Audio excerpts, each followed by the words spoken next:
11টা থেকে একটু ভাই একটু শুনি। সকাল 11টা থেকে আলোচনা করলাম 2টা পর্যন্ত, প্রায় 3 ঘন্টা আলোচনা। পুরো হাউস অনেক আলোচনা করলো। আলোচনার এক পর্যায়ে গিয়ে সালাউদ্দিন ভাইয়ের কাছে গিয়ে আলোচনাটা আটকে গেল। আবার 3টা থেকে আলোচনা শুরু হলো। 2 ঘন্টা আলোচনা করলাম, প্রায় 5টা বাজে। আবার আলোচনা এসে একটা জায়গায় এসে আটকে গেছে। আমি ঐক্যমত্য কমিশনের কাছে একটা প্রস্তাব রাখতে চাই যে প্লিজ আপনারা সালাউদ্দিন ভাইয়ের কাছে বা বিএনপির কাছে আগে প্রস্তাবগুলো দেন। ওনারা কোনটাতে একমত সেটা আপনারা হাউসে আনেন, আমরা সেটা নিয়ে আলোচনা করি। না হলে এইভাবে আলোচনা করার আসলে কোনো দরকার নাই।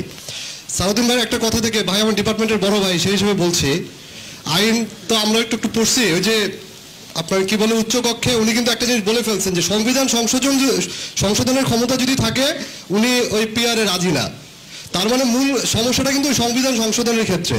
কিন্তু এই যে ঐক্যমত্যের যে ব্যাপারটা, মৌলিক সংস্কার, এখানে কিন্তু আমরা বারবার বলছি এই যে 40% 35% ভোট পেয়ে ঠাস করে আপনি সংবিধান সংশোধন করে দিচ্ছেন আপনার নিজের পছন্দ মতো, ওইটা আটকানোর জন্যই কিন্তু আমরা মৌলিক সংস্কারের কথা বলছি, যাতে আপনি চাইলেই হুট করে আপনি নিজের মন মতন একটা সংবিধান সংশোধন করতে না পারেন।